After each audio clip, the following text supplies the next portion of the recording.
malo se bojim, da pač glede na to, kako stvari v Ameriki trenutno potekajo, da si bojo sami sebi svoj biznis kaj zrušili. Ampak kar bo mogoče na napačen način pripomoglo, da ta razlika ne bo prevelika. Ne? Malo se deva dotakniti, če gledamo Evropo, pa če malo primerjamo z ZDA. Večinoma se skozi govori, ne, Amerika, land of opportunities, pa vsi te indeksi in tako naprej. Ampak če gledamo, so ameriški trgi precej prehiteli evropske. Kako ti gledaš na to?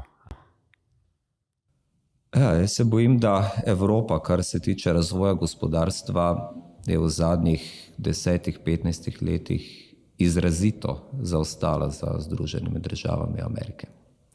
Predvsem je posledica tega neverjetnega razmaha digitalizacije. In Evropa je v tem pogledu nekako zaostaja. Ne da zaostaja, pravzaprav stvari ni. Zdaj ugotavljamo, koliko zelo smo mi odvisni od digitalnih rešitev ameriških korporacij.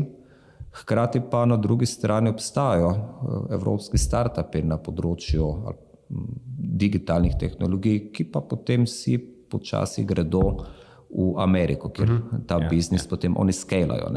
In to je to neko prekletstvo Evrope.